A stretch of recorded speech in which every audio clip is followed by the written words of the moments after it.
Force multiplied by moment arm. जी यहां force कितनी है? वेरी गुड, ये तो केजी है, इसको ये मैस है। ये क्या है? मैस। इसको वेट में कन्वर्ट करना होगा, क्योंकि मैस फोर्स नहीं होती, फोर्स होती है वेट।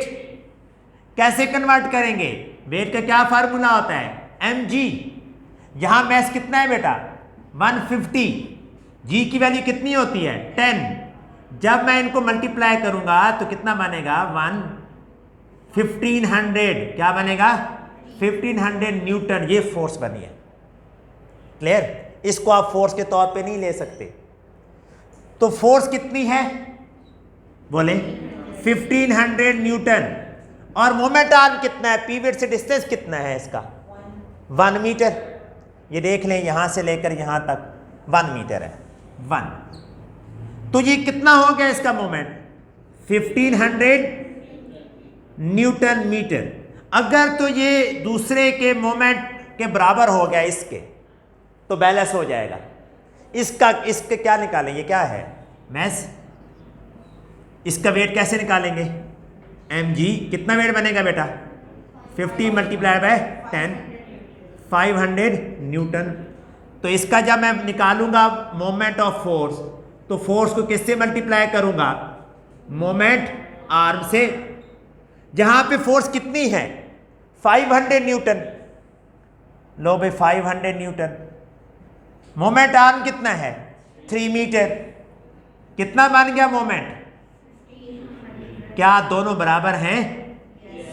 अगर तो clockwise moment anti clockwise moment के इक्वल है, तो बॉडी चाहे कोई हल्की है या भारी है, वो क्या हो जाएंगे? बैलेंस। इस केस में मैंने इस फोर्स को, बड़ी फोर्स को छोटी फोर्स के साथ बैलेंस किया है। कैसे बैलेंस किया है? मोमेंट आर्म चेंज करके।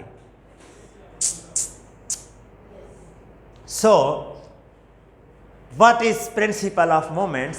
According to principle of moments, a body will be balanced if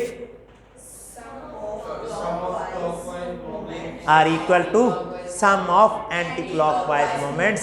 अब मैं प्रिंसिपल ऑफ मोमेंट की स्टेटमेंट बताता हूं, आपने मेरी स्टेटमेंट में मिस्टेक ढूंढनी है। अगर मैं इनकम्प्लीट बोलूं तो कंप्लीट कर देना है स्टेटमेंट को। According to principle of moments, the sum of clockwise moments are always equal to sum of anti-clockwise moments.